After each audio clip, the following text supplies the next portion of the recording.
ہزارہ قوم افغانستان اور پاکستان کے کچھ علاقوں میں آباد ہے۔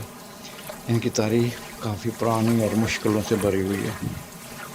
ہزارہ لوگ زیادہ تر پاکستان کے وسطی پہاڑی علاقوں اور پاکستان کے صوبہ بلوچستان میں رہتے ہیں۔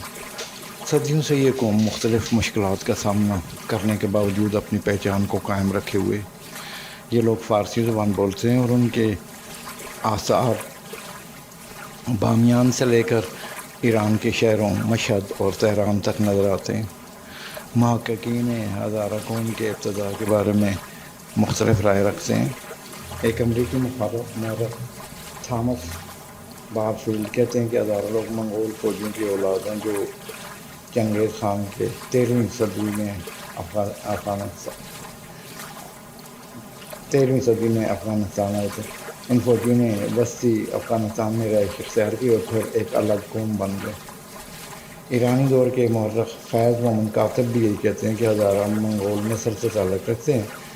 ایک دوسری رائے یہ بھی ہے جس میں افغان مصنف سید عسکر موسوی کے مطابق ہزارہ قوم بہت قدیم ہے۔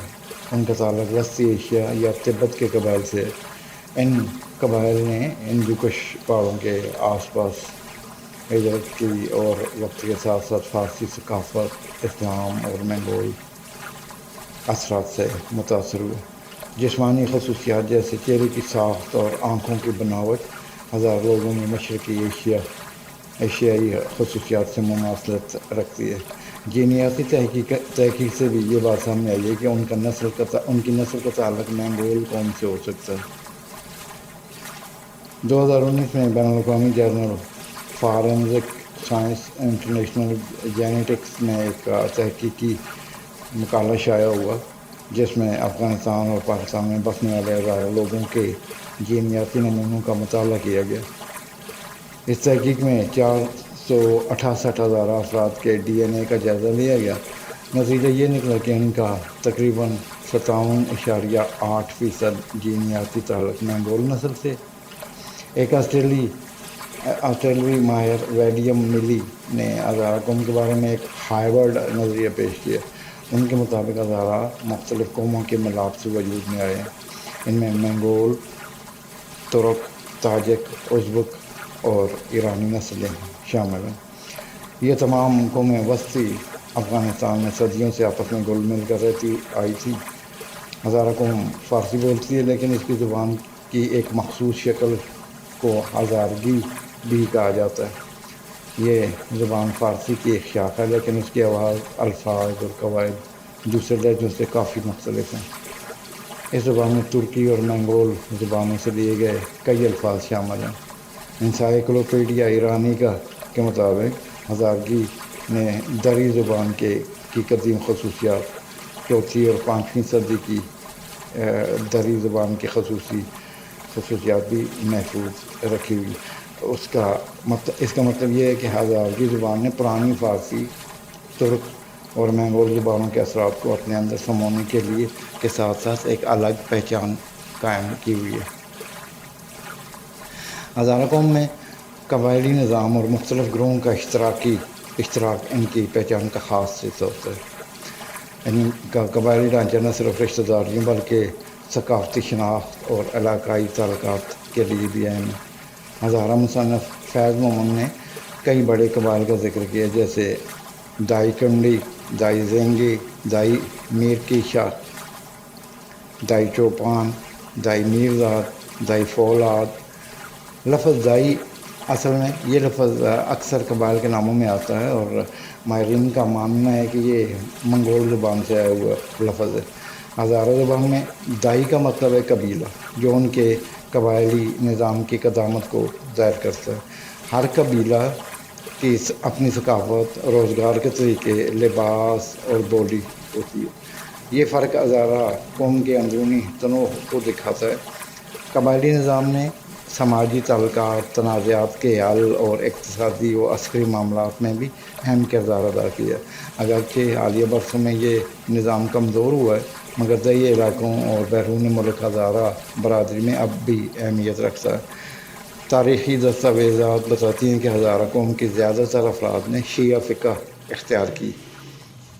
خاص طور پر افغانستان کے وسطی علاقوں میں۔ یہ تبدیلی قرون وسطی میں ہوئی۔ اس پر خراسان اور ایران کے سیاسی، ثقافتی اور مذہبی حالات نے اثر ڈالا۔ مورخ حسین علی یزدانی کہتے ہیں کہ یہ عمل 3 مختلف ادوار میں مکمل ہوا۔ ہزارہ قوم میں شیعہ فقہ کی پیروی کے بارے میں 3 مختلف نظریے موجود ہیں۔ پہلا نظریہ تو یہ ماننا ہے کہ ہزارہ قوم نے شیعہ فقہ منگول دور میں اپنے، خاص طور پر محمد خدا بندہ اول جایتو کے زمانے میں، جب افغانستان کا بڑا حصہ ایران سلطنت کا حصہ تھا۔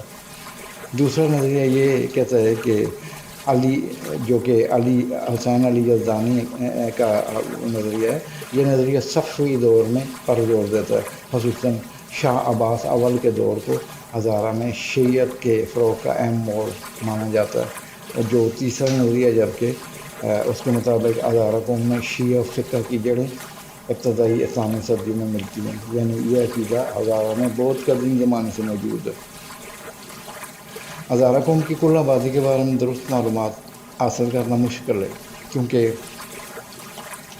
جاری جنگیں، بڑی سطح پر نقل مکانی، جغرافیائی بکھاؤ اور مکمل اور قابل اعتماد مردم شماری کا نہ ہونا۔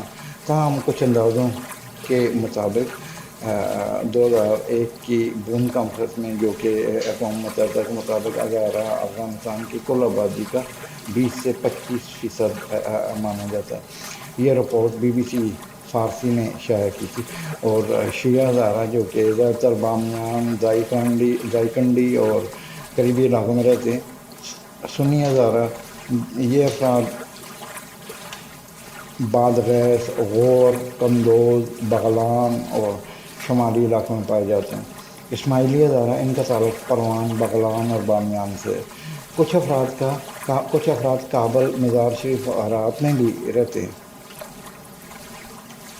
ہزارہ قوم دنیا کے مختلف ممالک میں بھی موجود ہے، جن میں ایران، پاکستان، ترکی، ازبکستان، تاجکستان اور یورپی ممالک، امریکہ، آسٹریلیا سرفہرست ہیں۔ اور 2021 میں طالبان کے دوبارہ اقتدار میں آنے کے بعد ہزارہ پناہ گزینوں کی تعداد میں تیزی سے اضافہ ہوا۔ ایران میں ہزارہ پناہ گزینوں کی تعداد معلوم کرنا آسان نہیں، کیونکہ شفاف مردم شماری کی کمی ہے اور سرکاری و غیر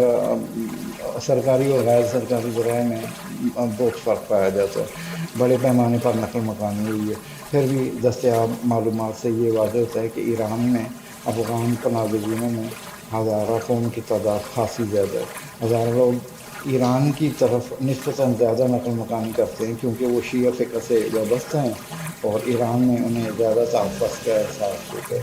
زبان اور تاریخ میں بھی وہ ایران سے مماثلت رکھتے ہیں۔ انہیں ایران کی اسلامی حکومت کی طرف سے قابل اعتماد مانا جاتا ہے۔ ایرانیوں نے فاطمیون بریگیڈ میں ہزارہ افراد کو فوج میں بھی بھرتی کر رکھا ہے۔ یہ گروہ افغان شیعہ لڑاکوں پر مشتمل ہے۔ شام کی خانہ جنگی کے دوران ایران کی پالیسیوں میں کردار ادا کیا ہے انہوں نے۔ ان میں سے اکثر پناہ گزین تھے جن کے پاس ایران میں رہائشی دستاویزات نہیں تھیں، بدلے میں انہیں قانونی رہائش، ماہانہ تنخواہ اور کبھی کبھار ایرانی شہریت کا وعدہ بھی کیا گیا ہے۔ شام میں جنگ کے بعد کچھ جنگجو ایران واپس آئے، قومی شناخت کار، تعلیم اور ملازمت کے مواقع دیے گئے اور وہ مشہد، قم، کرج اور تہران کے مضافات میں رہنے لگے۔ فاطمیون جنگجوؤں کے حقوق اور شہریت کا معاملہ ایران میں سیاسی اور مذہبی سطح پر متنازع بنا رہتا ہے۔ شروع میں مذہبی و قومی جذبے سے حمایت ملی اور وقت کے ساتھ ساتھ عوامی عدم اطمینان، وسائل کی کمی اور سماجی دباؤ بڑھتا چلا گیا۔ حکومت نے آخرکار جبری واپسی کی پالیسی پر زور دیا۔ جون کے شروع میں ایرانی حکومت نے اعلان کیا کہ وہ تمام افغان پناہ گزین جن کے پاس قانونی رہائشی دستاویزات نہیں ہیں، انہیں 15 جولائی تک ملک کو چھوڑ دینا ہوگا۔ اس فیصلے سے 6 میں سے کم از کم 4 افغان پناہ گزین متاثر ہوں گے، یعنی لاکھوں افراد پر اثر پڑے گا۔ یہ فیصلہ ایران اور اسرائیل کے درمیان حالیہ فوجی کشیدگی کے بعد سامنے آیا ہے۔ کچھ میڈیا رپورٹ میں دعویٰ کیا گیا کہ اسرائیلی خفیہ ایجنسی موساد افغان پناہ گزینوں کو ایران میں سلامتی اور تحریک کاری کے مقاصد کے لیے استعمال کر رہی ہے۔ ان خبروں نے ایرانی میڈیا اور سیاسی ماحول کو مزید تناؤ میں مبتلا کر دیا اور ملک بدری کی رفتار مزید بڑھ گئی۔